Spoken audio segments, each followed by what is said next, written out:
I would like to be the alpha Chad that can just email my students. Sent from my iPad. I always feel so stressed emailing my professors, and then they email me back. They're just like, hee XD, sent from my like. That's actually facts. Yeah, seriously. Like, you're like doctor, professor, or whatever, and you're just like, have a nice day. Like, I just, I'm please like help me. Like, can you extend my deadline or something? And you're just like, it's chill, bro. Like, don't worry about it. Full punctuation. Yeah, like intro, conclusion, stuff like that. And then they're just like, okay. Yeah. Send from my iPhone. Yeah, I did have a professor though where I heard that if you emailed him, he would like sometimes just like not respond. He would just correct your email and then send it back, and then wait for a nicer email. Like, it's so bad. Why? It's such a waste of time. I don't know. This man was just on a power high constantly.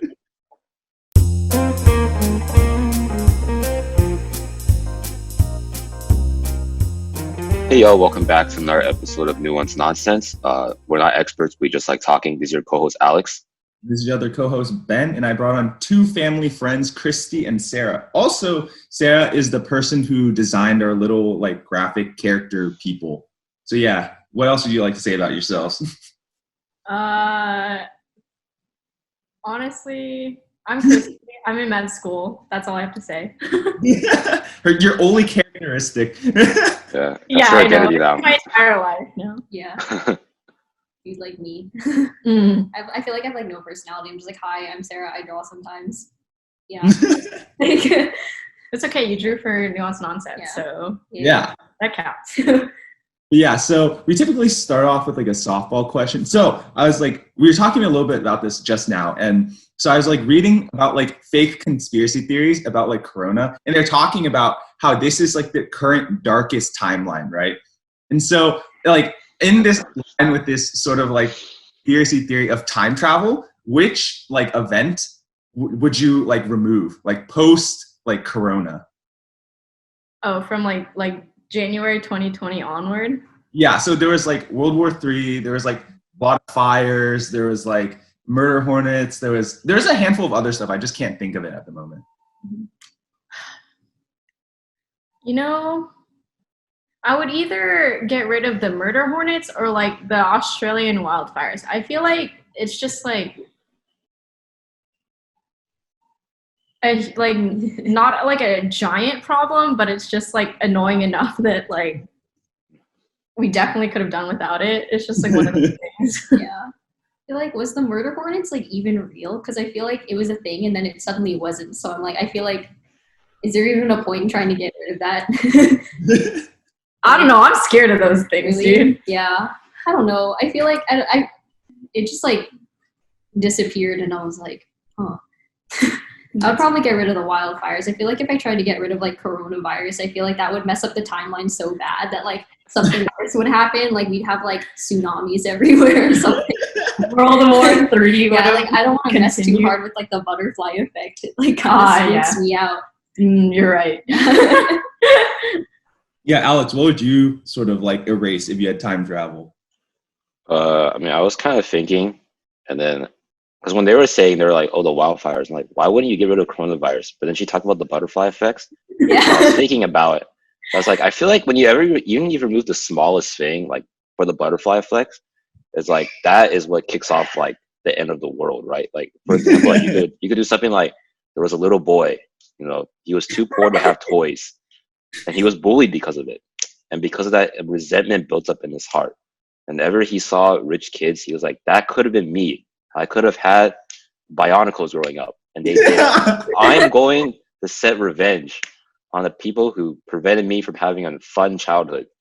And he becomes like a fascist and like, maybe not fascist, he becomes like a hardcore communist revolutionary who like gets rid of the upper class and like destroys our government. And we become like the Soviet Union, And it's all because his parents were too poor to afford buying toys for him. So, and then like we could change it to be like, oh, his parents have enough money where we could give him Legos or something.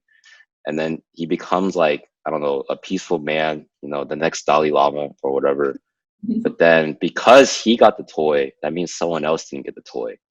And that person Oh no. came in and was like, he's different, you know. He's like, I'm not going to destroy the rich class. Like I'm gonna get there and then make America my slaves, you know. So I feel like the possibilities are endless. So I didn't answer your question, but I basically have paralysis by analysis because you never know what might happen.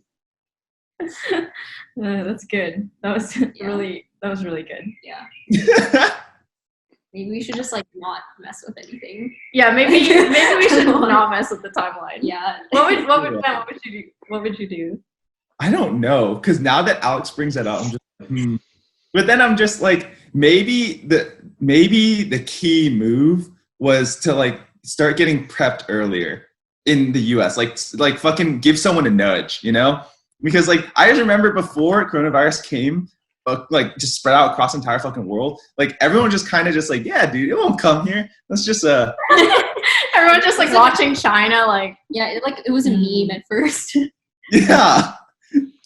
Yeah, I think like the very same people who are like, oh, you should wear masks right now, we're saying don't wear masks because like you need it for like medical responders, or like if you're Asian and wearing a mask, like it might look like racist or something like that. And it's just like everything is so kind of derived from like the media, I guess. Like you kind of just follow the flow of what publications are saying right now. And I just think it's, you know what I would do? You know what, I just thought of this. So like it broke out in Asia, right? And it like really spiked in places like China, South Korea, what other Asian countries? I don't know. But anyway, it's Taiwan. You know what is really popular in that section of the world?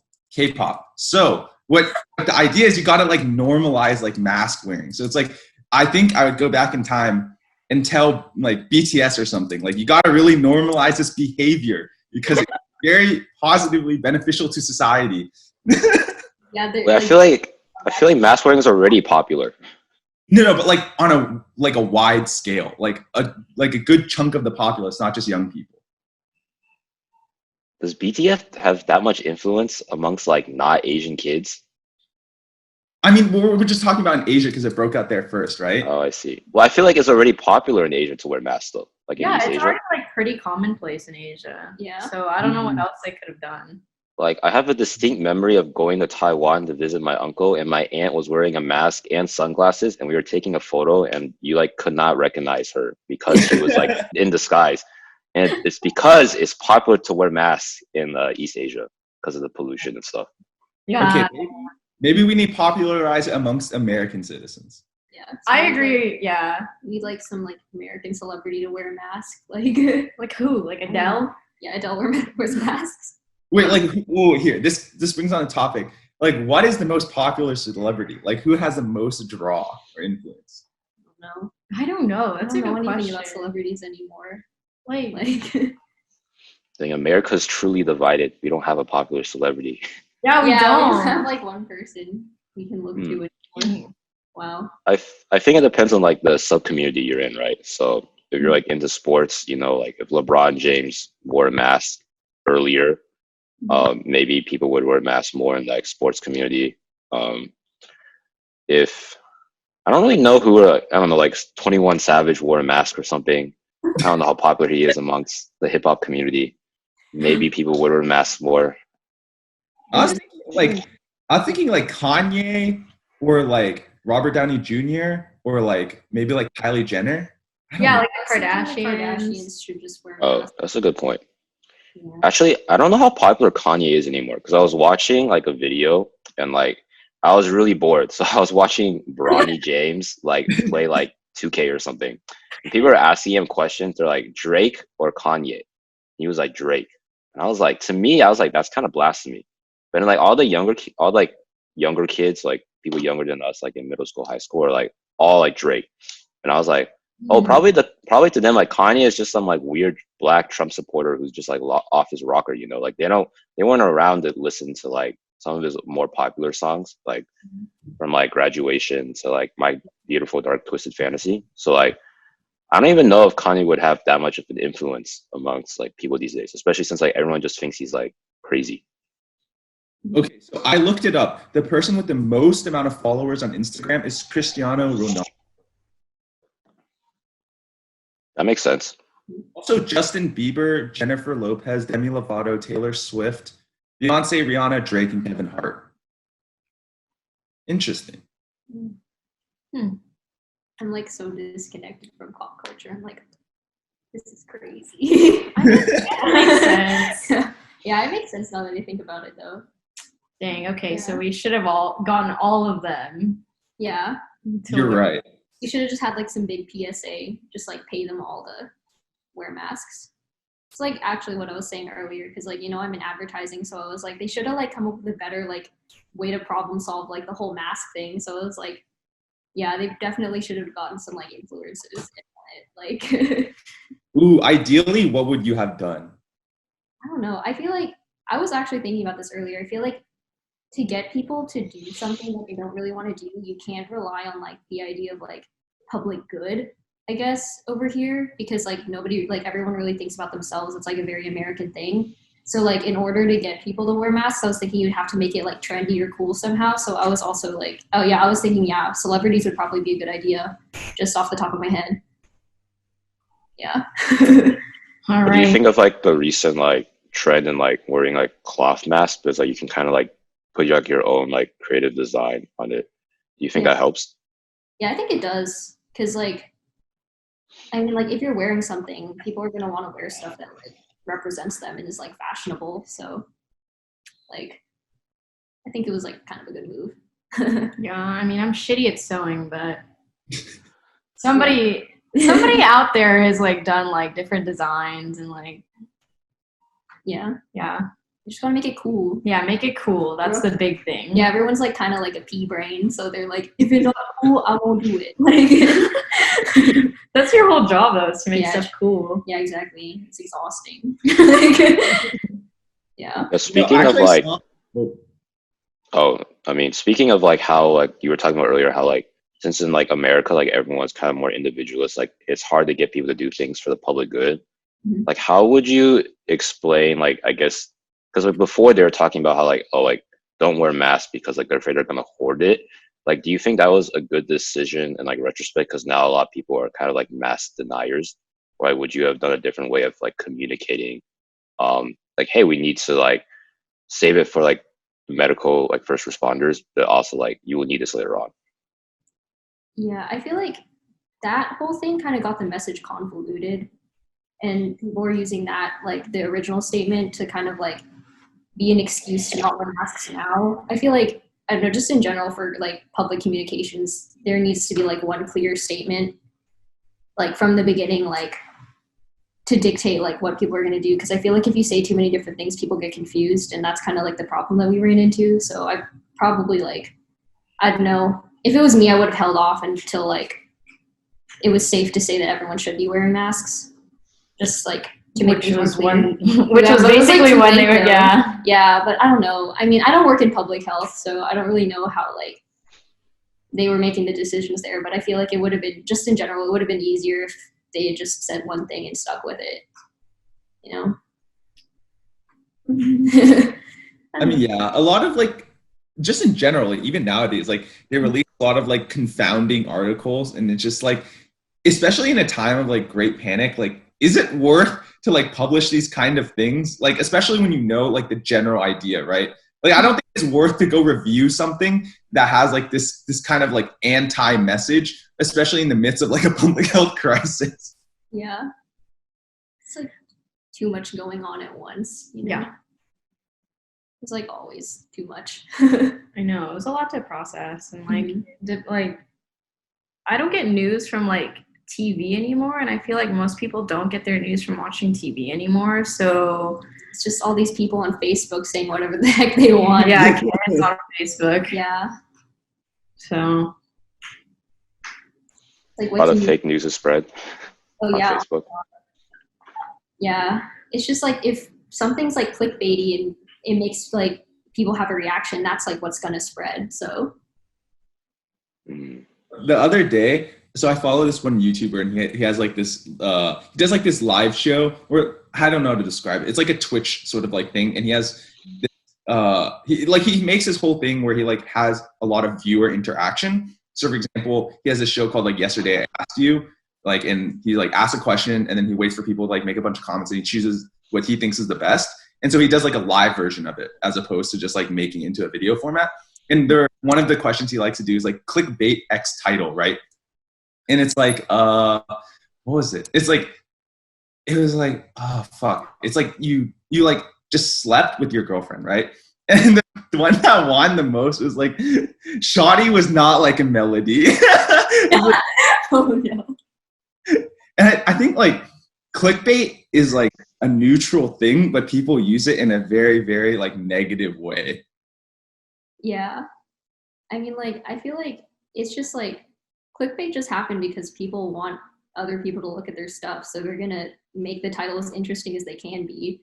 But yeah, it is like very much a double-edged sword when people use it for evil. That's gonna get hella clicks though. Yeah. I think so. Wait, actually, this is a random question, but like to Sarah, as an advertising major, do you use adblock on your? Wait, no, this is like actually some like big discourse. It's really funny. Like, all the advertising people that I know also use adblock because we're just like I don't know. It's like I mean, like we're people still. Like Okay. getting bombarded with stuff. Also, like for me, my algorithm is like totally messed up because like I'll be looking stuff for other people's campaigns. So I'll be looking up like diapers, and then the next day I'll be looking up something like toothpaste and like wood cleaner. And then so like my computer just like doesn't know what demographic I am anymore because I'm looking up stuff for like old people and like young people. And then so they just like start like I don't know, shooting random stuff at me. They're like, maybe she'll like socks. And so like all the ads I get are like totally irrelevant. Like I had this weird phase where I like got diaper ads like on every single YouTube video I watched for like 2 months. And I'm like, why? So yeah, I gotta ad block that. See, it's Yeah. okay to ad block. Yeah, it's like fine. Even ad majors have ad block. Yeah, exactly. All right.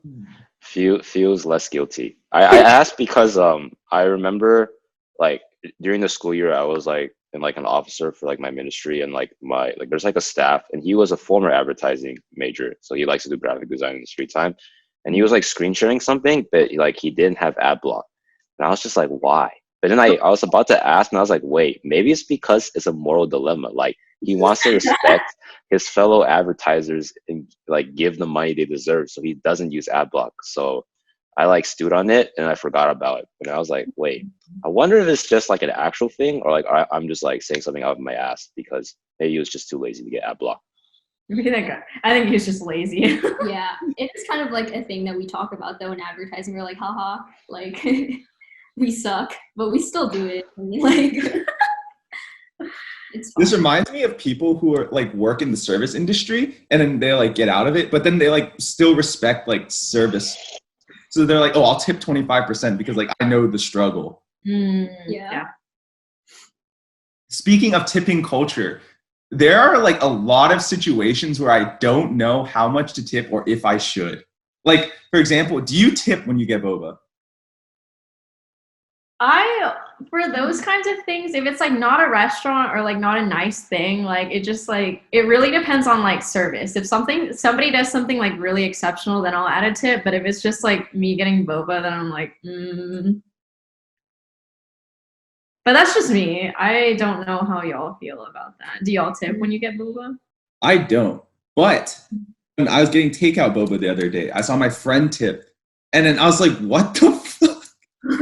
Oh, So confused. no.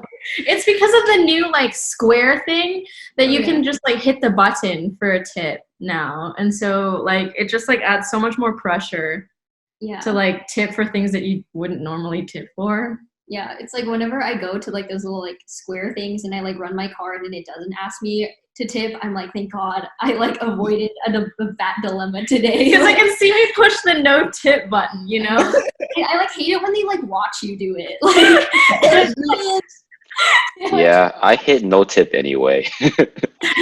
Yeah, it's so awkward. I had another dilemma recently. So I went to like take out food and there was this, they weren't using Square. I don't know what the fuck they were using, but there was no tip option. You had to press other. And then there was, it forced So the lowest amount you could tip was 1 cent. And I was like, isn't that like disrespectful?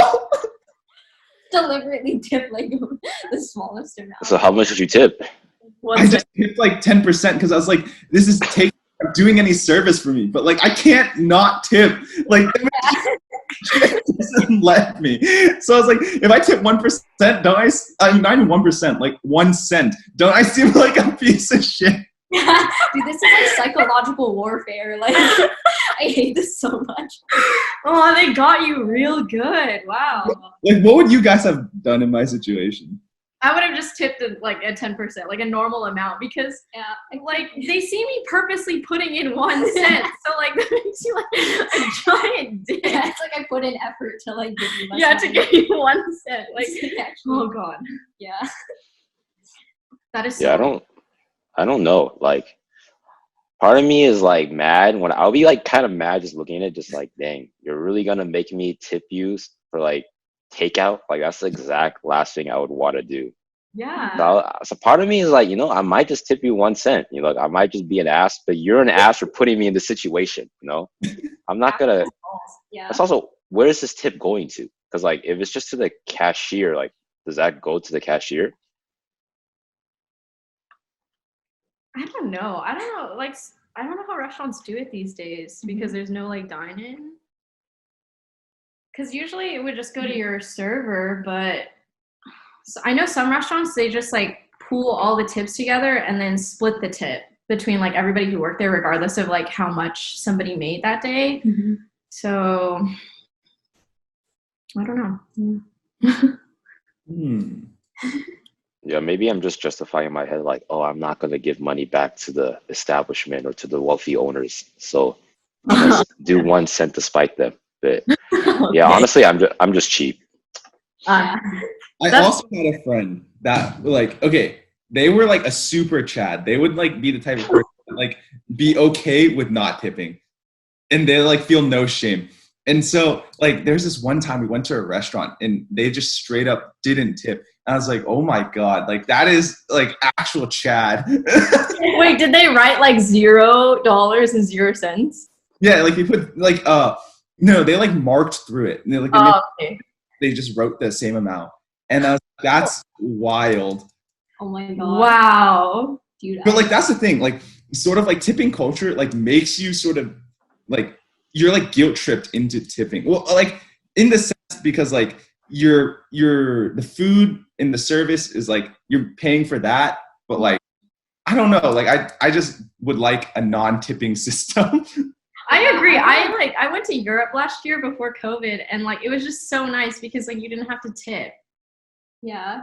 It like takes a lot of pressure off of you, and it takes a lot of pressure off the staff too. So I think about this a lot because I feel like it's kind of rude to like put the pressure on like the customer to decide how much like the waiters get paid, because like they're not getting paid enough by like the actual like restaurant a lot of the time, which is so they like have to rely on tips. And I'm like, is that ethical? how did like tipping culture get started like here but not anywhere else? Yeah, exactly. Because like I was in Japan too, they don't do that. Like Yeah, like literally nobody does that except for us. no, it's like I heard. Oh, sorry. I heard for like some people, like they actually like tipping, like bartenders, because you can make a lot of money off of tips, depending how well you serve. Like you can live in a really nice apartment, like that wouldn't happen otherwise with another job. So like, I know for some places, like they actually like some servers, like they want you to tip versus like having like a certain salary set by like the restaurant or like business. Yeah, that's also fair. yeah, true. Oh, that's also like, that brings up another question. It's like, do you tip on drinks? Because like for example, like I wouldn't tip for boba, but it's like someone like, if I like go down to a bar, it's kind of expected that I tip. Yeah. Yeah, I don't know what the difference is. Like it's a drink, but yeah, I like cringe so hard when I tip at bars. Yeah, like I like, for example, like there's this bar in West Campus called Cane and Abel's. Like whenever I go there, like I don't know what the fuck I should be tipping. Yeah. The lifelong dilemma, because Cane and Abel's is like kind of rat. Yeah, I live like right next to Cane and Abel's, so it's like always so loud and so poppin'. I'm like, I would like never go in there low key. because I like have to deal with that. Wait, so when you guys went, did you tip? I have been there one time and I didn't pay. Yeah. My bad. Yeah, I haven't been either because I live right next to it and I'm just like, I just like see them in there and I'm just like, no, like, I don't want to be part of the problem. Did y'all feel like pressure to tip? I've went with Alex several times. Did you tip? Yeah, did you tip? I feel like I've always let someone pay for me, and I just paid them back. See, that's how you avoid it. Oh my, you're I've always the problem. no. The person who's paying for me is the problem. I'm not the problem. True. You're deferring the problem. Oh my god. I mean, I'm maybe actually- I just didn't have cash at the time. So part of like our senior, like last semester of senior year, some like me and several other friends, we like made this sort of like troll game out of going to Cain and Abel's, and it's like we treated it as like a weekly class, and you have to go to Cain and Abel's and get something, and that was like marking you as attended the class. What? So like I've had the experience of tipping and not tipping at Cain and Abel's, and I think like it didn't matter either way. Do waiters or servers usually react though if you don't tip? Like, would they be professional enough to just be like, all right, this guy's an ass, but I'll keep it on the inside? Or like, would they actually like confront them? Like, I know like there's cases where like after the person leaves, they'll post on like Twitter or something like, man, look at this asshole. Like, he didn't tip like $5,000 for this $35,000 like bill or something. And then the famous person or whatever is just like, might be, and then it's like, that's it. But like, is that the case for like other situations or just like regular people? I mean, Cain and Abel's is just like, it's like absurd. Is it real? yeah, I Is it don't real? know. It just feels like you could or you couldn't, and the waiters like couldn't give like a bigger shit because they like already have to tend to like drunk college students. Yeah. So I don't know. Would they even notice? Yeah, would they even notice is like the other thing. Like that was what like went through my head when I like tipped and didn't tip, because like I feel like they didn't notice. Like there was just so much commotion. So I was like, I don't know if the experiment like yielded any results. I don't think they could have known either way. Yeah, exactly. So yeah, I feel like if I went back to Cain and Abel's, like depends on how generous I'm feeling, I guess. Depends on my mood. Yeah. If I tip at Cain and Abel's. Dude, that's how I feel like tipping should be though. It should be like mood, you know? It shouldn't be like a necessity. Yeah. Like, oh, I had pretty good service today. We're tipping. Yeah. I feel like that's what it was supposed to be, but some people took advantage of it and like made it so that they didn't pay their workers. But I don't know. We just lived in a wonderful, beautiful world where we could just do whatever we wanted.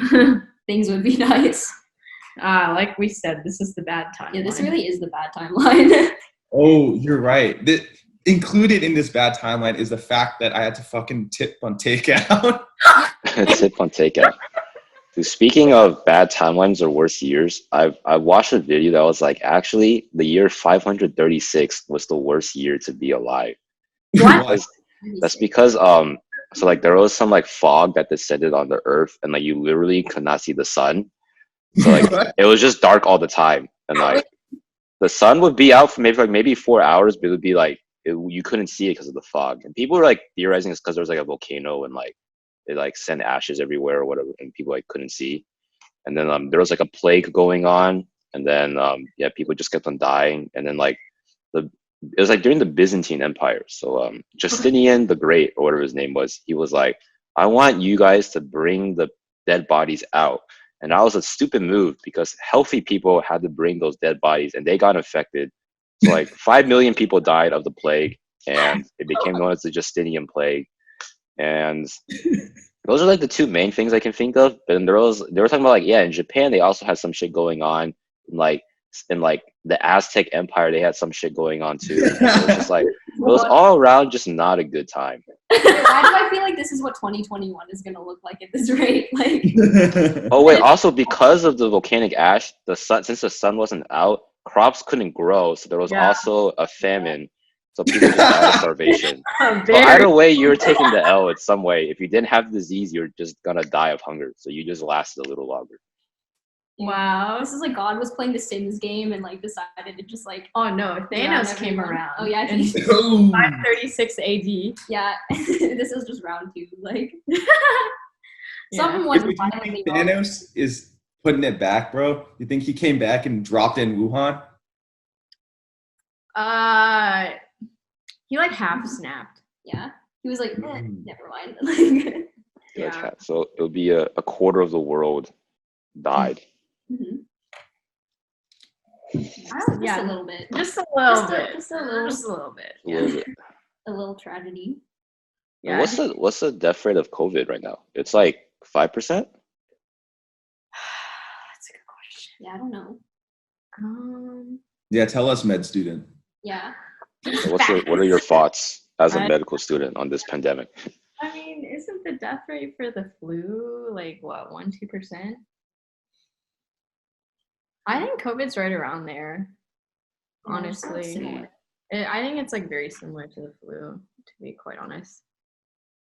I haven't checked recently, but with the like spike in cases, but it should be close to influenza. Mm-hmm.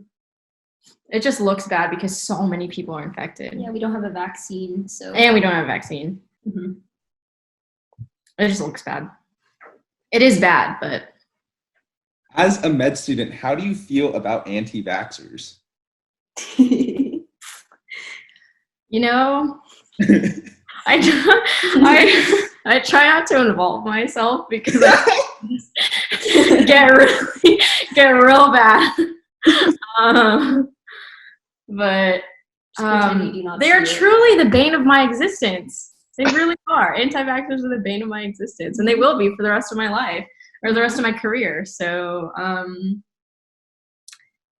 yeah, I have no other words other than like, I'm not happy about it. It's your mortal enemy. Yeah, my mortal enemy. Things I will be having to deal with for quite a while. But yeah, very, very, very against it. It's big mortal enemy. Yeah. So wait, so in if you're that against anti-vaxxers, which one is worse, anti-maskers or anti-vaxxers? Aren't like most anti-maskers also anti-vaxxers? I feel like there's a lot. Like, let's say it doesn't overlap. Like, let's say they're two separate populations. No, anti-vaxxers, I think. Just because it's just so much worse for them. Like, if you don't wear a mask, you can get the flu, you can get coronavirus. You don't vax, you can get like stupid stuff like the plague. Like real dumb viral shit. Plague. Yeah, and like measles and stuff, which is just like so like not like straight up not a good time. I remember reading like, I think they were about to declare the measles like non-existent, and then like one person got the measles, and people were just like, well, here's like another 16 years or something we have to wait to say it's eradicated. We were so close. It's that one kid who ruins the group project. The global scale of it. Yeah. It's like you had one job, just don't do anything, don't fuck up, and like they do it anyway. You're just like, I hope you die from the measles. Yeah, exactly. Like I was reading a tweet. It's like COVID is like a group project, and I hate group projects. Yeah. Mm-hmm. Same energy. Yeah. What are your thoughts on group projects?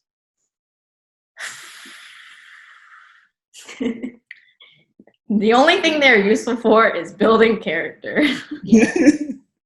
Other than that, it like doesn't help your grade. Like, it's just more stress on you. Like, Yeah. To be fair, I haven't done a group project since like college. So it's been a few years. Yeah, for me, like my entire major is group projects pretty much. Yeah. So it's like a little different. I feel like group projects are a lot easier when everyone is like on board and like is motivated to do what you're doing.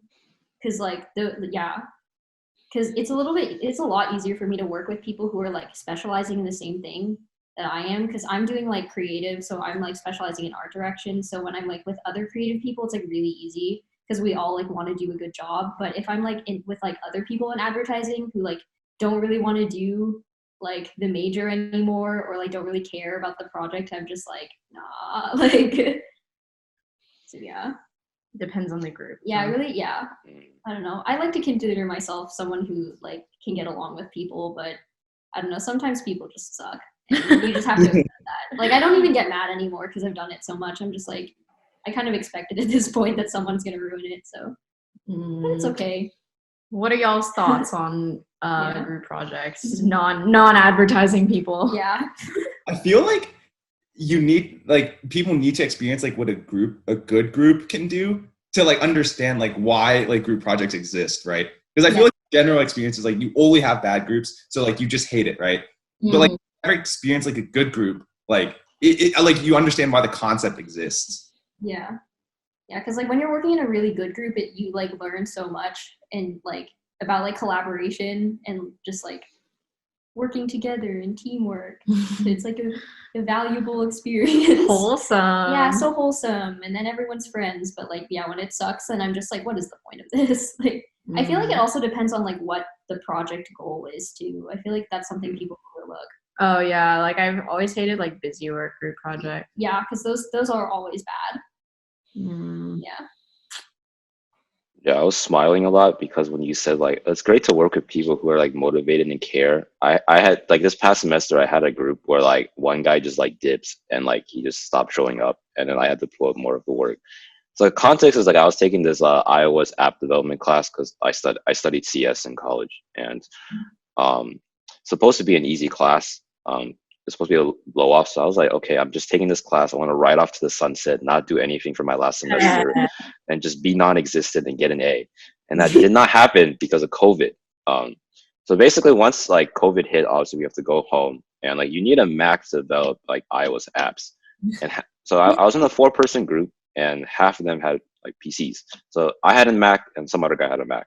So they're like, I guess they're not the most proactive people, and they're kind of like, I don't really know what to do. I'm just gonna not communicate with my group and just do nothing. And then I was like, you know what? Me and this other guy will just make this app.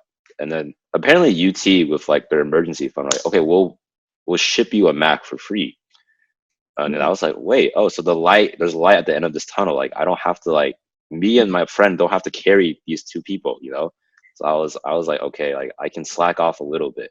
And that was a mistake because because like UT was like, okay, you can pass all your classes. We understand it's a stressful time. We don't want you to be scared of getting an A. Like, you know, we know some of y'all like, you know, maybe you're working part time and you can't afford to pay tuition now. Like you're a lot of stresses in your life. Don't worry about it. So there's one motherfucker in my group.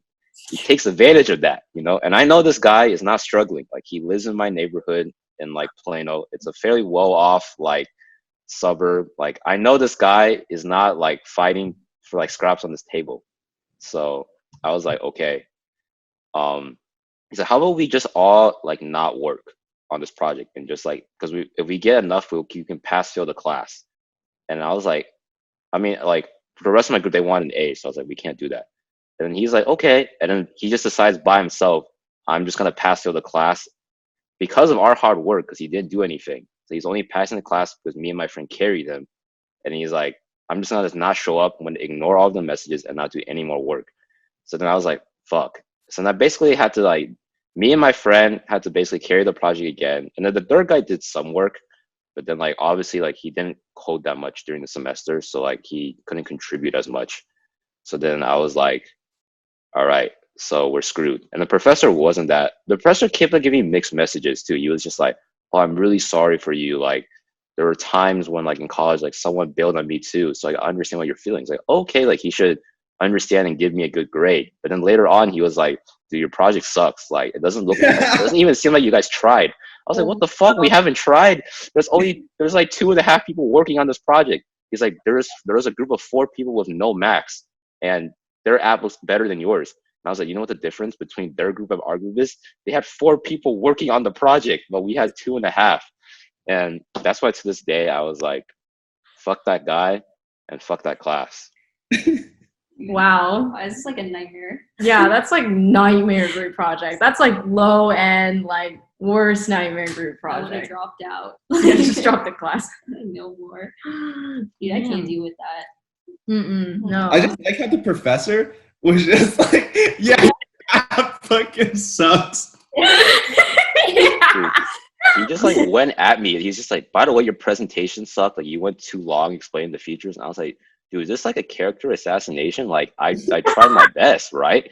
And he's just like, I was actually about to send like an angry email back, just like, you know what? Screw you. I have nothing to lose. Like I'm not having this. But he gave me an A anyway. And I was like, you know what? I'm just gonna not see this guy ever again in my life and just graduate with my diploma and dip. Yeah. He fucking blamed you to give you an A. Yeah, that's like rude. Basically. So that's just like rude. Oh Like my you God. didn't do it because of, like he cared. It was just rude. Imagine. Oh my God. Wow. Dude, some professors just have like no sympathy, no empathy. They just don't care. Dang. You know, so actually this reminds me of a time. So this is a flip of the situation. So my friend was a TA, and to not get too much into the story, basically the student was giving him a hard time. And what happened was like they were being super passive aggressive to him, and like they didn't even know my friend like was like in constant touch with like the professor and the head TA. So they like messaged the professor and the head TA like, oh yeah, this TA sucks. And then they like forwarded that email to my friend. Like, yeah, you solved this, you figured this out. And so my friend like basically is like has all the control in this situation, right? And they're like basically like complaining how they're not going to get an A. And my friend is like, it's not that hard. Like, I just need you to go do this. And they didn't want to do it. And so my friend is just like, you know what? You don't get an A. And he was contemplating putting happy holidays at the end of his email. but then he decided against it because like that borders on unprofessionalism. That is cool. Oh my God. Wow. So like in terms of professional emails, how much flame do you think you can like put in? Like apparently Alex's professor told him he was fucking trash, but It's the power dynamic. Like you clearly have less power than a professor. So a professor can just be like sent from my iPhone kind of shit. Yeah. You know? And like you have to be like, hello, Dr. So-and-so, like thank you for like all your hard work and stuff like that. So yeah. Depends on which side of the relationship you're on. I think. I would like to be the alpha Chad that can just email my students. Sent from my iPad. I always feel so stressed emailing my professors, and then they email me back. They're just like, hee XD. Sent from my like. That's actually facts.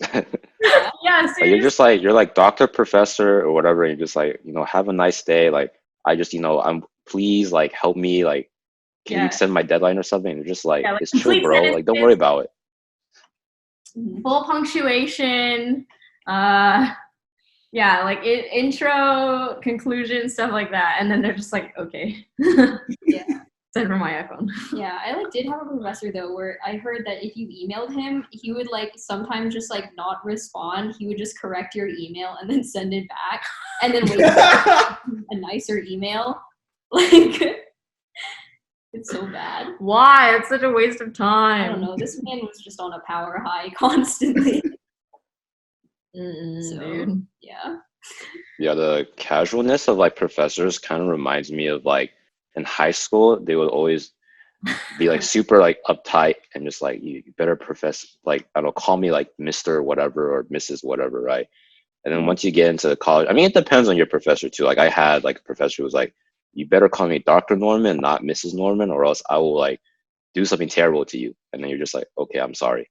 But like other than that, like usually professors like way more chill. Like, yeah, man, like just go look on Wikipedia. It's all good. And then like high school, middle school, just like Wikipedia is like, I don't know, it's like false. It's basically fake news, you know? Like if you use Wikipedia, you're just as bad as the people writing it. You're just like, okay, I'm sorry. I know. They try to like intimidate you into like being like a good little college student. Mm-hmm. Yeah. It's even worse in med school, let me tell you. Really? Yeah. Really? Yeah, like doctors are like notorious for like missing emails, not responding to emails, shit like that. Professionalism. Yeah, professionalism. And so like I've had to email surgeons like multiple times. And like it's just like such a headache dealing with them. It's even worse. Like at least professors like college professors like respond pretty promptly. Like, but I don't know, like you gotta wait your 72 hours before you can like send another email being like, hey, as per my last email. Yeah, so could be worse. I feel like med school is just the worst version of college from everything I've heard. It's like they just take all the bad parts of college and just condense it. Yeah, it's because you're being forced to learn so much and in so little time. But. Sarah brought this up earlier, but how do you feel about like saying like sort of like, how do I say it? Like internet language out loud? Like whenever people say like XD out loud or Lamau out loud or like LOL or like some shit like that. Dude, I just do it as a joke. Like if I ever see anyone who unironically says LOL, I think I might pass out. Yeah, I only do it jokingly. It's just like, yeah, if like I don't know, it just feels says, yeah, it feels like very like you're like trying to be in touch with like the teens. Yeah. You know, it's like when like your grandma says yeet. It's like I just like stop. Like yeah, just like ironic use only. Yeah. It's like don't try too hard. I feel like that's just like a rule of thumb for being a person. Yeah, and using like text jargon is trying too hard. Yeah. It's just because people don't like do that anymore, I feel like. Yeah. Like we have like slang now. Like yeet isn't text jargon. Yeet is just like slang now. So I feel like like that's like usable, but like text shit like XD and like uwu and that is like just don't like that's big cringe. Yeah. It is. Okay, so recently we had like a podcast and we brought it up because like we had Korean guests and we brought up the idea of like aegyo, and I'm just like, dude, people who like do that in real life, like unironically, I'm just like, I cannot. Do people do that unironically? Apparently. Oh my god. Apparently it's a thing. Yeah. It's really prevalent in Asia, like where it's like you really, really want to be like cute and like petite and like, you know what I'm talking about? Yeah, but it doesn't come off as like cute or petite. It's just cringe. Yeah. But like, I guess maybe it's different because like we're just like American kids who like, you know, like maybe it's different. Maybe it's like actually cute. Yeah, I don't know. You know, and I just like don't understand because it's like cultural, like this fat cultural divide. Yeah, so maybe it is, but like people in America who use aegyo is just like, dude, Korea boos who do it. I'm like, oh no. Have you ever said or texted something unironically, but then the person has such an adverse reaction? You're like, oh, I was just kidding. Like this is an ironic thing. Yeah, that's like definition of a risky text. Yeah. Actually, yeah. Like you have to know before you send it. Like they could take this either way, right? Yeah. And so you just kind of bank on the fact that they may take it well, and if you don't, you have to like give yourself an out in that text though. Yeah. To be like, oh, it was just a joke, you know. What you gotta do is just build your entire sense of humor around being ironically cringy. So if you ever say anything that like actually is cringy, they just brush it off like you actually did that on purpose. That's too much work. Yeah. I can't. That sounds like building low expectations for your whole life, like just like constantly being a failure, and then when you like do a little bit, they're like, oh, like he's finally doing something with his life. Yeah. That's the long con. Yeah, exactly. The long That's what I'm con. trying to live. No, I want to can't live. impress nobody. I can't live like this. Wait, Alex, what is your thoughts on like acting cute and all of that? I mean, I'm probably pretty similar to what everyone has said. As a guy who's raised in a westernized environment or Western environment straight up, like it just looks weird to me. I've also never been super into like K-pop and stuff like that. So like I feel like those are already even bigger disconnects because I feel like the people who watch like K-dramas and keep up with K-pop, like they might be like, oh, it's like fandom and stuff, and like they can like enter like a mode where like they're able to watch it as entertainment and then exit it. Like it's only cringy if like they see it in real life. But for me, since I don't like watch that, it's like it's cringy regardless, like if I see it or not. So yeah. Yeah, same. Yeah. I just remember there was this one time in my freshman year, a friend said to my other friend who's Korean, like she called him Oppa in like a cute way, and then he just didn't talk to her for the rest of the day. Oh, just the day? That's pretty good. Yeah. Was that unironic or ironic? Like she was trying to be ironic, but like he just had such an adverse reaction to. He's like, okay, I'm not talking to you anymore. Like he just looked at her, and then like we were sitting at this table, and he just like moved away from her. Oh man, that's so I bad. think I would have just dropped dead from the secondhand embarrassment. Yeah, how did she not die? Like how? Yeah, if that was me, I would just be like, no. I'll just leave. Yeah, no, it's yeah, like I feel like even for like Korean Americans, it's still a little cringe. It's pretty bad. I feel like Korean Americans hate it the most. Like Right? they're the ones just like, this is disgusting. Like if you do this, like don't ever come near me. Like you have the plague. And like it's like the Korea boots are the ones like trying to do it. Yeah. Yeah. K-pop stands. Oh no. To be fair, though, I had a coworker came from Korea. He really liked it when I called him Hyung. Is that part of Aegyo culture? I don't know. I think it's just like respects, right? Yeah. I don't know. It's like an endearment kind of term. Because like wait, you say that as like a guy to an older guy, right? So like Yeah. I feel like that automatically makes it like you don't have that like cutesy element because like what people are trying to imitate is like girls saying it's like older guys, right? Maybe. Fair. So I feel like the term was like not in the same connotation as like Opa or something. Mm. Yeah, that's more like big bro or like bro instead of like.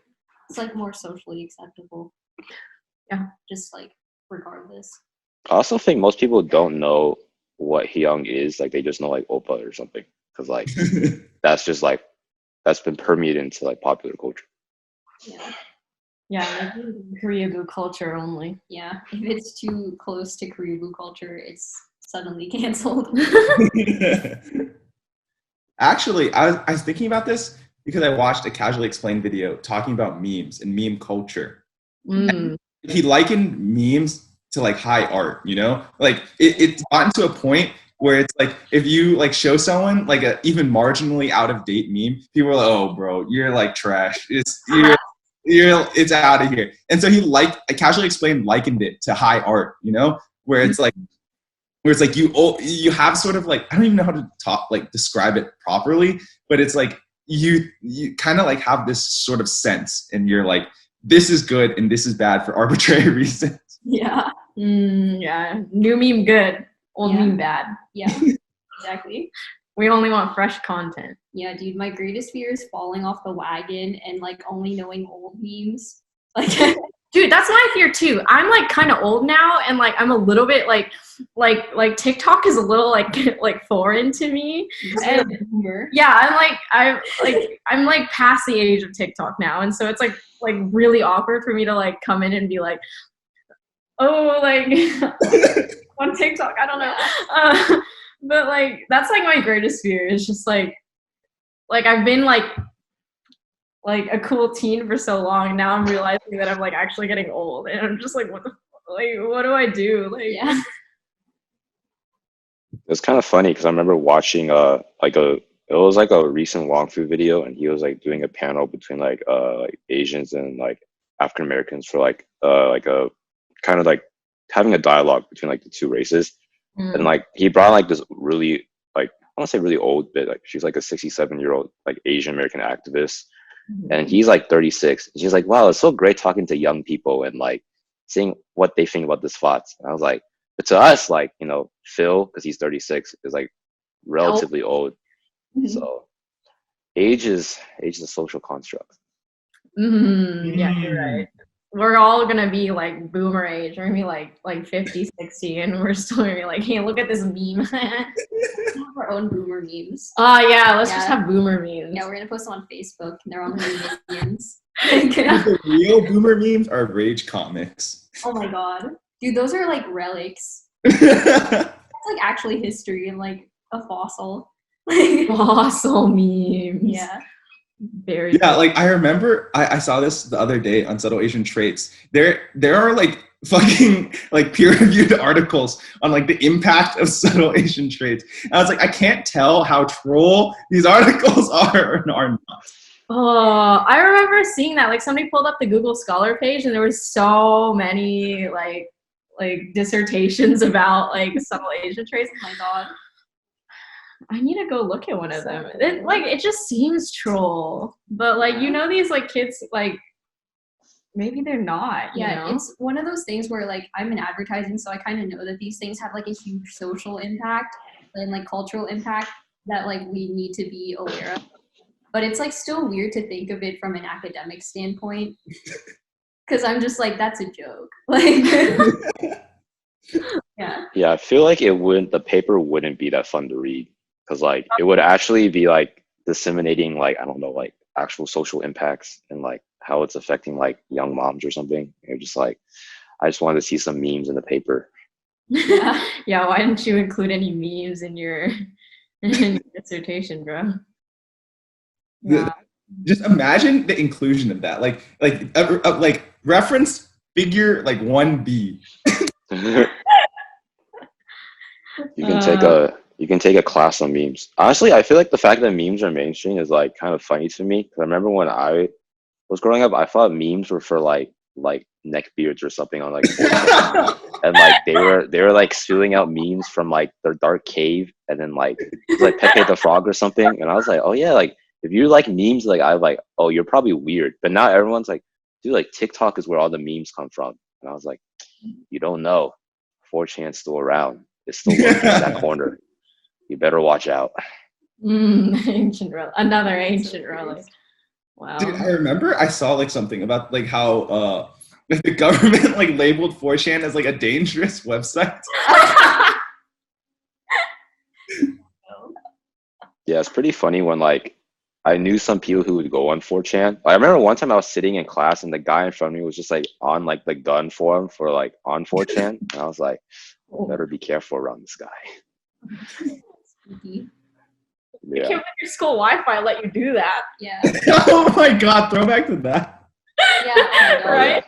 How like our IP addresses were tracked, and if you like got on like Facebook, you'd be like, kicked off the school Wi-Fi. Yeah.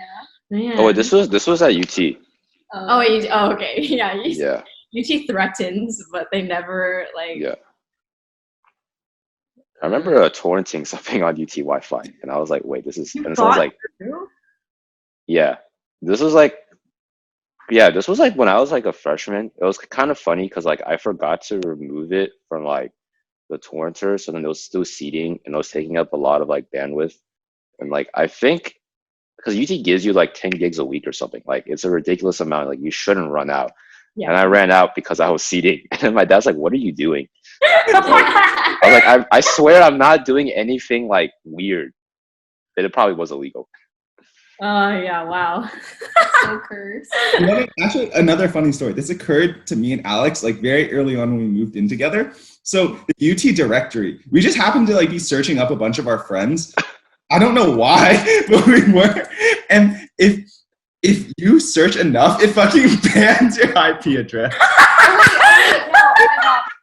Wait, yeah, I actually did that with my roommate too, because like, it's like, yeah, someone came to our like house and asked for a person that like none of us knew. So we're like, dude, we're gonna track this dude down. So we went on like the UT thing, and we were like, Like, yeah, we were just like, like we found every single person with that name, and we're like looking at their email and stuff, and then we got booted. Oh my god. Oh man, that's Yeah, I completely forgot about that. But yeah, it's like if you search so much in like a certain frame of time, they think you're a bot, which is kind of sad because that's a pretty slow bot. Yeah.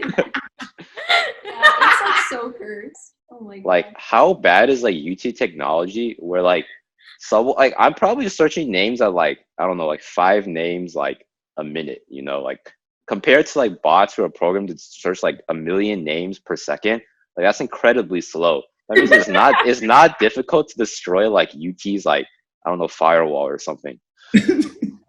UT security is on the floor. wow. That's so cursed. Dude, to be fair though, like the UT websites that like you need to get important stuff, because I ordered my official transcript the other day. They look like fucking websites from like the 2000s. They're just like it's like a blank color, just like one color, and then a bunch of like random hyperlinks that still have like the URL on them. Like that's what it reminds me of. It like looks like a fossil. Yeah. Well, it looks like it because it is. Like if you look at the bottom, it says last designed in 2007. So. Oh my god. So yeah, that's why it sucks. Yeah, it's like, have y'all ever gone on like the Wayback Machine? It's like you can like look up like the old versions of websites. So like a friend and I were like just looking up like just like the weirdest things. We looked up like Skechers, like to see what their 2007 website looked like, and it was just straight vibes. Like, that's good. Yeah. No, UT does not update their website. Yeah, the it's UT like website looks very similar to the 2007 Skechers website. dude, I'm still on it. That's how I know they haven't updated. Like I like had like this like photo shoot with like one of my like classes like first semester of my freshman year, and they like put it's like this like cute candid picture of all of us like talking on main mall, and like it's still there. So that picture is almost 7 years old now. Dude, they're never gonna change it. They're You're never gonna gonna be change there. You're gonna be the face of UT. Like, Dude, it's still up on the CNS website, and I like checked it like recently, like a week ago, and it was like still up there. And so clearly like they do not give a shit about, like how things look over there. Okay. You know what that reminds me of? You know how there's like pictures of people in the union and like in Greg that they just oh my god. there forever? Yeah. Forever immortalized in like union. Yeah. Yeah, that makes me wonder like when that picture was taken. Like there is a very distinct image I have in my head. Like it's like one of the pillars that's like near like Panda Express at the Union. Oh, yeah, And it's just something like there's like this like a group of people at the football game, and there's like this one Asian girl doing hook'em. I'm just like, I wonder when that photo was taken. Maybe if it could have been like 10 years ago for all we know. I know, she must be retired now. Yeah, exactly. She has grandkids now. She's like waiting on her great grandchildren. Mm-hmm. Yeah. It's been a long time. It could be. Isn't it a black and white photo? I don't know. Is it? I don't know. A pillar? Dude, I don't know. imagine going there and then looking at the photo and being like, "That's my mom." Oh my god. That's my grandma. Yeah, that'd be so weird. It's a family tradition. Make sure your photo was taken. Only people in our family can be on like the UT website or something. Yeah, and then just because you're like forever gonna be immortalized there. Like who knows when my picture's gonna get taken down? It's already been like 6 years. Yeah. Yeah, so whenever you have That's how you're gonna build your legacy. It's like being on like the website, the CNS website. A legend. Yeah, ahead of my time, you know. Yeah. You know me. What if that's your greatest accomplishment? Probably is. Oh no. It used to be on immortalized the on the main website. website, but now it's on like incoming like freshmen or something like that. What? That's even funnier. That's even funnier. Oh my god. Yeah, you can look it up. I think it's incoming freshman. It's something like that. That's so It's like one of funny. like the sub pages for. I'm not on the main page anymore. They're just gonna keep moving it deeper and deeper. Yeah. In the website. They're phasing you out, but they don't want to get rid of your photo. So they're just finding new ways to like put you on the website somewhere. So only the most dedicated users who are for whatever reason exploring the UT website will find your photo. Okay. The goal is to be like on like the union pillars. Yeah. Like you want like Yeah. a printed photo. You're right. That's the gold standard. When you make the them the gold union standard. pillar, you know they're not gonna get rid of that shit because that actually will cost money to like I don't know replace your photo with someone else. But the website, Exactly. they could phase you out at any moment. Oh, actually, funny story. So I was playing pool with some friends in Greg, and they thought like, okay, because me and my friend, we're not like amateurs. So they thought like something was going on. And so they thought it was like some tournament they were supposed to take pictures for. And so they asked to take pictures of us. And like, this is unprompted. So we didn't know that it was supposed to be a tournament. And so we're just like playing and they're like taking pictures of us. And then they say, and then they ask us like, oh, is this like the tournament, like bracket, yada, yada. And we're like, oh, we're just playing for fun. Oh my god. Oh no. So crazy. Oh no. That's like the only time I've ever been photographed for like any reason like UT related. And I was like, I wonder where those went. I know. So what did they say? They said they were going to put it somewhere because they thought it was like this tournament. That's pretty funny. You guys were just, it was like, oh, this is a really long match. They've been playing for 40 minutes. I Is know. that how ping pong games usually go? But yeah, speaking of like poor internet designs that like have been used for too long, it kind of reminds me of how like when Mark Zuckerberg was like testifying at Congress and they're just like, is Facebook a monopoly? Like, can we have a competitor like how like Ford and like, I don't know, like Chevy or something? And I was just like, you know what? I'm not a super big fan of Mark Zuckerberg, but I feel really bad for him in this moment, you know? And it's just like stuff like that. I was like, yeah, you can't be surprised because like those same people are probably running like administrations across universities. So no wonder why website designs are still shit. Yeah, it's the boomers. Yeah. This reminds me of that one thing that like that Japanese guy got like appointed to like the head of cybersecurity, and then like he made a statement. He was like, "Yeah, I don't even have a computer." Why? Do what you need to do to get a job. And I remember someone posted that on like Twitter, and they're like, "Yeah, dude, this is me fucking looking for a job with nothing on my resume." Dude, that's actually the long con. Yeah, if he can do it, you can do it. Yeah. You just gotta believe. Yeah, what does his resume look like? How do you get this far without a computer? No. Yeah, like how do you do everything like sort of manually? Like you're sending letters. I remember my friend was telling me about like this one MCAT studying program, and it's like so archaic. You have to fucking send a letter to them to like register for it. They're like, this is the PO box. Send us like a written letter. I was like, what the fuck? No, not worth. Do something Awesome. else. Oh man. Oh my man. God, I can't believe that Oh wait, I have a exists. question.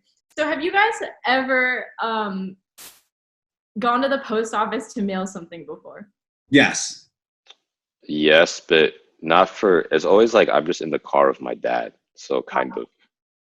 Okay, that's a good question. I'm doing like a poll of like Gen Zers who have like because I asked my friends recently, like, have y'all been to like the post office to mail something? And they were just like, no.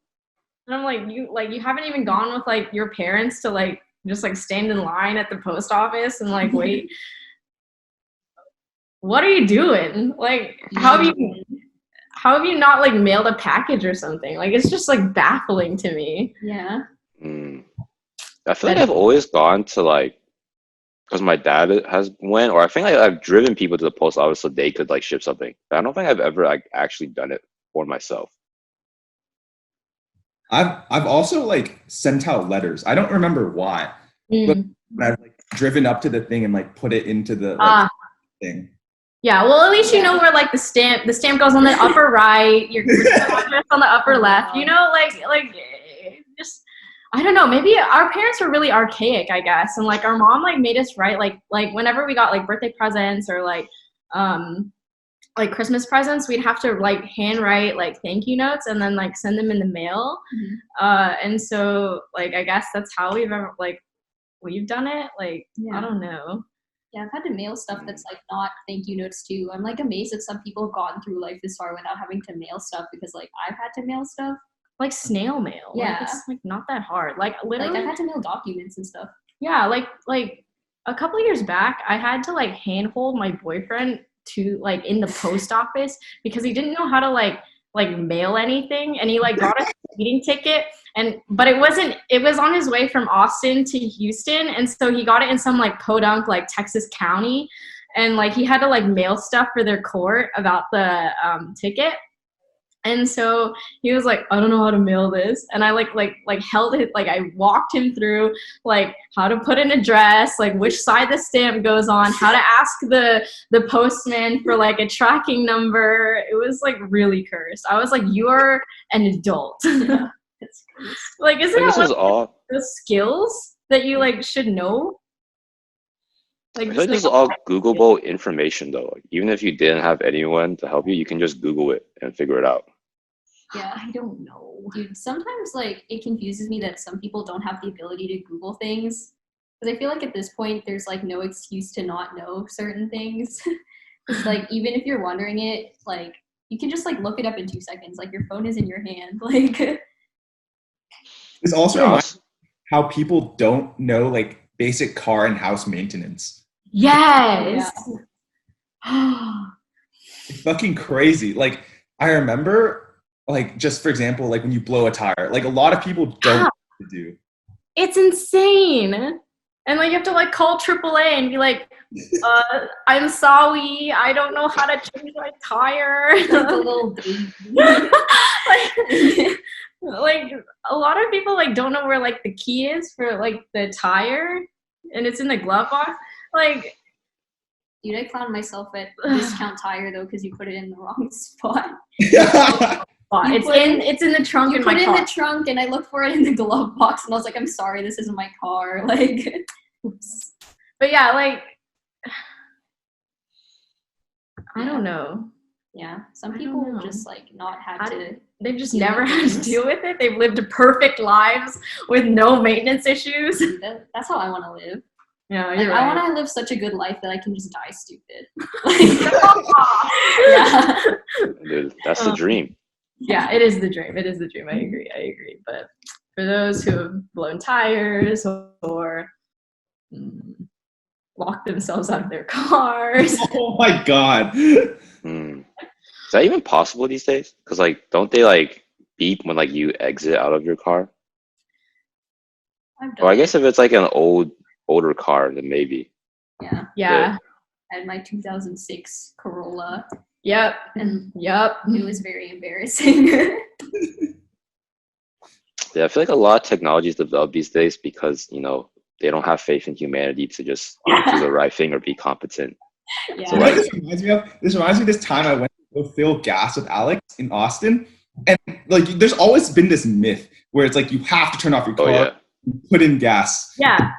Alex were like thinking about it. We're like, why is that like a thing? Because we like had the car running and he's putting in gas. We're like, we're not dead. Like, what's going on? And then we were also thinking about like, what are the implications? Like, if something bad happened, when it's like, we're like, think about it. Like, what if that was actually the case? Like, your car blew up when you had the car running while you put in gas. Like, wouldn't that mean a shit ton of people would have died already? The chance is like very small. You have to be like actively smoking, and you have to be like, it's like a lot of things have to happen for your car to like blow up. But like it's possible. Yeah, like I know like other countries they just leave the car running. Like in Thailand, they always keep the car on. Yep, always. So, and like my family hasn't blown up yet. Like, Mine hasn't been eliminated, so I think we're fine. Like, yeah. So I think like we're the only country that does it. But I'm like, somebody had to have done it though for us to be like, please turn your engine off. Like one person like fucked it up for everybody else. Yeah. And they blew up their car while filling up. Yeah, with the car on. Yeah. It's like how every disclaimer on every product is like one stupid person's fault. Like the weird ones too. Yeah. Like don't do this and also this. Yeah, exactly. At the same time, and you're like, why would I ever do that? And it's like always because like one person was just like, oh, I wonder what will happen. One person has blown up their car. Yeah. Thinking about like Thailand though, I feel like just in general Thai people like just don't give a fuck though. They're like they drive there's like 3 lanes and there's like 5 fucking lanes of people driving because they just like fucking smash together. Like there's like dude, in Asian countries, there's like so many motorcycles. Like it's insane.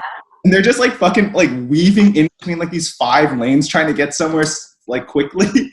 Yeah, like no helmet, nothing. You're just No like shoes, man. no shoes, no helmet. You're just going, dude. And like, Yeah. oh man, yeah.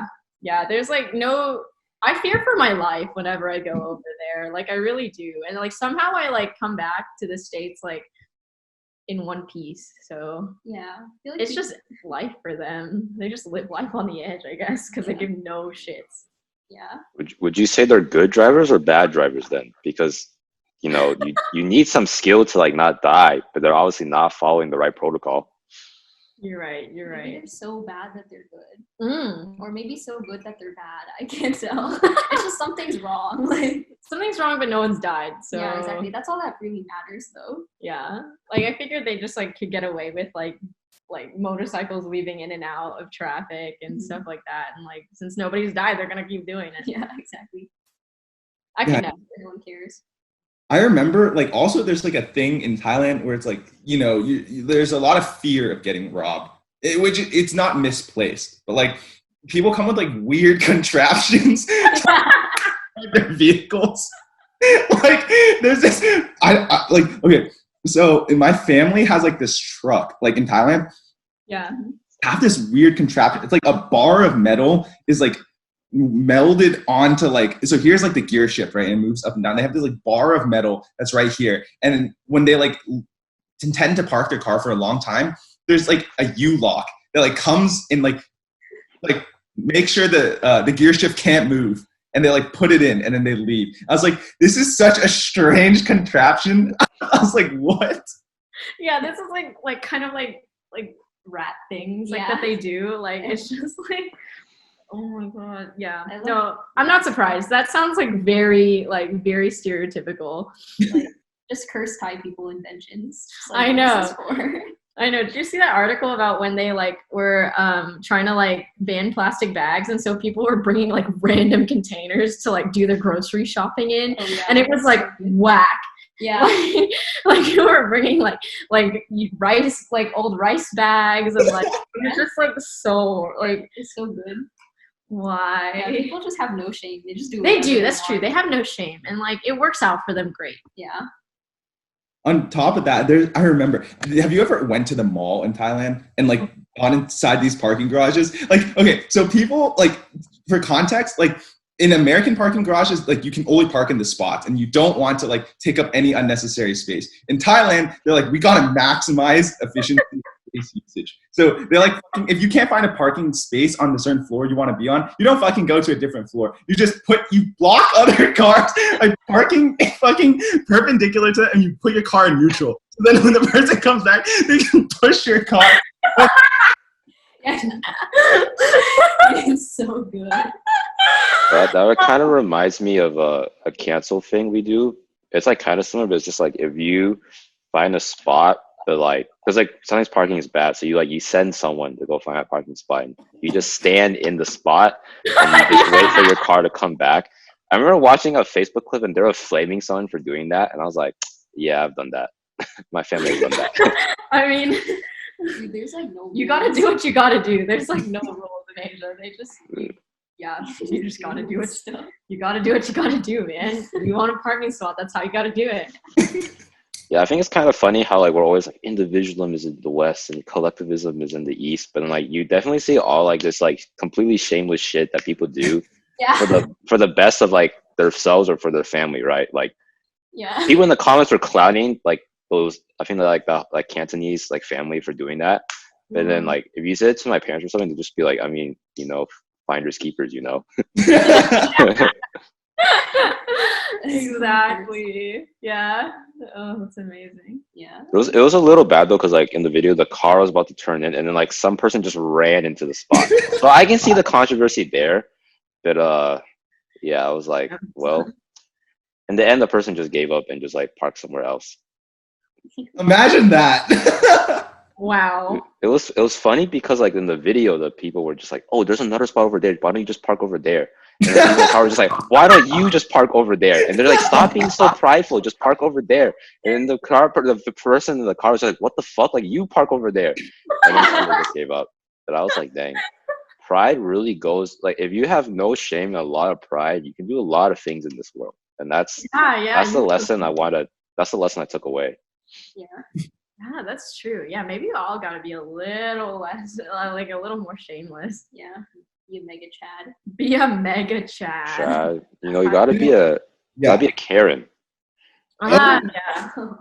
You remember? Okay, so me and Ben one time we went to like Chick-fil-A and like they like I guess they like forgot our order or they just something didn't go through, but we were waiting for like 20 minutes. And like, you know, for a fast food place, like that's kind of not acceptable. But we were very polite and just like, hey, like, where's our food? And then they were just like, you know, I saw it almost like we were apologizing for us waiting. And then, you know, and then we got our food eventually, but we kind of think like, wait a second. Like, they don't even know what they did wrong. You know, like we just stood there and we just got our food and like, it's cold. And then like, we're just hungry. And like, we just, you know, delayed our plans and stuff like that. I was like, Biv, you were a Karen. That you just yell at them. And regardless if you're wrong or right, they will apologize to you and go above and beyond to give you the service you didn't deserve. So then I'm like, that's the move. You just always be a Karen. Maybe not right now, but once everything cools down, go back to being Karen. Yeah. This is a bad time to be a Karen, but yeah, you're right. Maybe yeah, there's some things worth being a Karen for. You just get so much out of being a Karen, but sometimes you don't. There's some Karens out there who are like useless as fuck, like the ones that like got yelled at for not using a mask and then just like dumped their whole cart on the floor and left. Yeah, oh my God. Like that is the useless Karen. You don't want to be that Karen ever. Yeah. Be a tactical Karen. Know when to overdo your rights and know when it's not the move.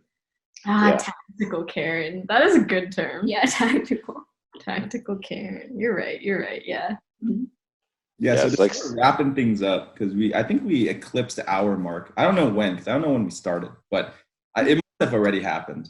So we usually ask this question just to like sort of wrap things up. What are your plans post-quarantine? I would like to go back to the clinic, please. I'm doing online clinic right now, and it is no bueno. So that's what I'm hoping for, of course, post-quarantine is to be let back into the hospitals. Mm-hmm. Yeah. So I can get a job. Yeah, I also would like a job post-quarantine. I also just want to like see my friends like one time before we graduate because I haven't graduated yet, and I'm just hoping that like quarantine lets out or like all this like coronavirus dies down so we can just have like one last go at being stupid college kids. Yeah, that's very fair. That reminds me of that meme. I saw a meme recently. It's like that meme where like it's like some black dude and he's like crying, and then like there's another picture. I don't know. He's like this or something, and then it was like class of 2020 when they figured out that all their classes, but they have to end senior year online, and it's like them crying. And class of 2020 realizing that they don't have to have a whole year of college like online, and they're just like this. And then all the comments were like, yeah, 2020 got off easy, and I was like, so this is the suffering Olympics right now, huh? And then I was like, I was about to pull out we graduate into a recession, but then I was like, I'll let them have it, and I scrolled down. Suffering some Olympics. Yeah, it's like the Gen Z versus Boomers. Oh my God. Excellent discourse. We love that. I can't wait for the day when people say Zoomers like they say Boomers. Oh my God. Unironically. Zoomers is the worst term. It's like the worst thing I've ever heard. I feel like the first time I heard that, I wanted to like just like bury myself in the ground and never hear anything ever again. We brought this up on a previous podcast, but did you know after Gen Z, it's going to be like Gen Alpha? And then Gen Beta. And we were clapping really hard. It's cursed. Oh, man. I saw some boomer refer to Gen Z as iGen. Oh, I get it. Oh. And like, yeah. Like makes my skin crawl. I didn't know we were gonna go straight into Greek alphabet. I was wondering that, but that's kind of there's only so many letters you can go, I guess. wonder what they're gonna do after they run out of letters in the Greek alphabet. No, so it's probably gonna be similar to like fraternities and stuff when they have like they double. It's gonna be alpha alpha. Generation Gamma Phi Beta. Dude, imagine this. Imagine being generation beta, dude. L. Everyone in that generation take an L immediately. They're all gonna be like super chads to like compensate. They're like to compensate. Yeah. Yeah, they're like, this pain has been like thrust upon us, and we have to like make the most out of this situation. They'll never look down on our generation again. It's like how there's like a generation called the Greatest Generation. And you're just like, wow, I wonder who came up with that name. Yeah, exactly. But yeah, anyway, wrapping things up. This is Nuanced Nonsense. We're not experts. We just like talking. Signing out.